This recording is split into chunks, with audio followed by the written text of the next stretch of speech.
रुद्रपुर शहर में लता देवी अपनी दो बेटियों निर्मला और रमा के साथ रहती थीं। बचपन से ही रमा बहुत सुंदर थी, जबकि निर्मला का रंग सांवला था। समय के साथ दोनों बड़ी हो गईं। रमा की सुंदरता के कारण उसकी शादी एक बड़े और संपन्न परिवार में हो गई, जबकि निर्मला की शादी एक मजदूर से कर दी गई। निर्मला के मन में भी इच्छा थी कि उसकी शादी अच्छे घर में हो, लेकिन उसे एक टूटी झोपड़ी में अपना जीवन बिताना पड़ा। रमा का विवाह धूमधाम से हुआ। उसका स्वागत बहुत ही ठाट बाट से हुआ और सास ननद ने उसे ढेर सारे उपहार दिए। एक दिन निर्मला बाजार जा रही थी, तभी रमा को उसने एक ज्वेलरी शॉप से बाहर आते देखा।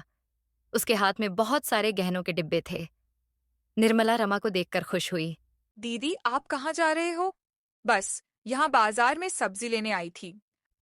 दीदी, मेरे यहाँ तो बहुत सारे नौकर हैं। सफाई के लिए अलग, खाना बनाने के लिए अलग, कपड़े धोने के लिए अलग, और दो तो माली हैं। अच्छा, बढ़िया है। अरे बहन, दीदी 3 दिन बाद हमारी 1 मंथ एनिवर्सरी है। बहुत बड़ी पार्टी है। आप मुझे अपने घर का एड्रेस दे दो, मैं कार्ड देने आऊंगी। 2 दिन बाद रमा बहुत स्टाइलिश कपड़े ऊंची हील पहनकर निर्मला के घर पहुंची। तू तो बिल्कुल पहचान में ही नहीं आ रही। निर्मला ने उसे अंदर बैठाया। निर्मला, तुम यहाँ कैसे रहती हो? तुम्हारी गली के नाले की स्मेल यहाँ तक आ रही है। तुम्हारे घर में कूलर तक नहीं है। हाँ, वो ये कह रहे थे कि इस महीने जो तनख्वाह मिलेगी उससे कूलर ले आएंगे।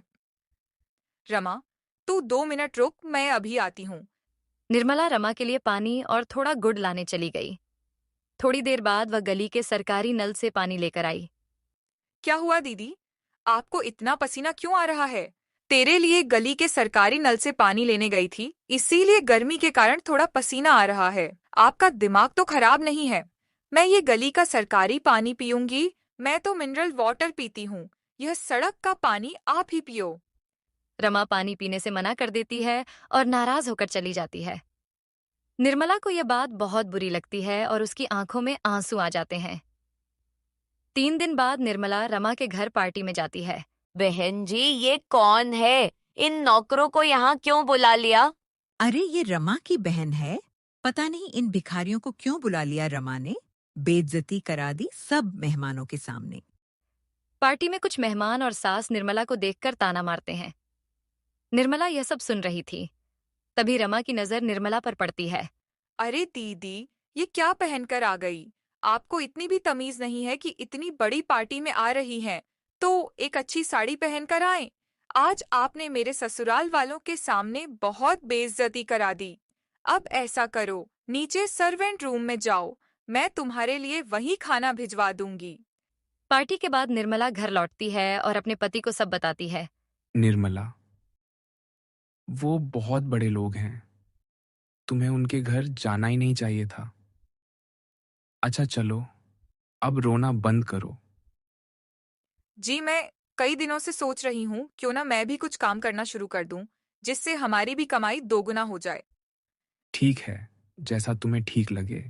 अगले दिन से वह काम की तलाश करती है और एक दर्जी की दुकान में काम मिल जाता है।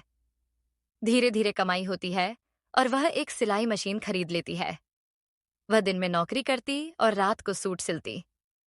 रविवार को वह बाजार जाकर सूट बेचने की कोशिश करती है, लेकिन कोई नहीं खरीदता। सुनिए जी, आज एक भी दुकानदार ने मेरा सूट नहीं खरीदा। शायद हमारे नसीब में गरीब रहना ही लिखा है। तुम चिंता मत करो। ऐसा करते हैं, कल मैं भी तुम्हारे साथ चलता हूँ। सूरज उसका हौसला बढ़ाता है और अगले दिन साथ चलता है। एक दुकानदार उसके सारे सूट खरीद लेता है और 15,000 रुपये देता है। अगली बार दुकानदार उसे 1 लाख रुपये एडवांस में देता है। निर्मला और सूट सिलती है और औरतों को काम पर रखती है। दुकानदारों की भीड़ लग जाती है और उसे 5 लाख रुपये एडवांस में मिलते हैं। 1 साल बाद निर्मला की कंपनी में 200 से ज्यादा महिलाएं काम कर रही होती हैं और उसका टर्नओवर 100 करोड़ तक पहुंच चुका होता है। एक टीवी चैनल उसका इंटरव्यू लेता है। तो निर्मला जी, आपने इतना बड़ा बिजनेस कैसे खड़ा किया? आज आपकी कंपनी में 200 से ज्यादा लोग काम करते हैं और टर्नओवर 100 करोड़ है। हमारी ऑडियंस को बताइए, आपने ये कैसे शुरू किया? इसका पूरा श्रेय मेरी प्यारी छोटी बहन को जाता है, जिसने मेरी गरीबी का मजाक उड़ाया और मुझे इस बात का एहसास दिलाया कि पैसे के बिना कोई इज्जत नहीं करता, और उसकी ही वजह से मेरे मन में भी बहुत सारे पैसे कमाने की इच्छा जागृत हुई। रमा टीवी पर यह सब देखती है और रो पड़ती है। अगले दिन वह फोन करके माफी मांगती है। निर्मला उसे माफ कर देती है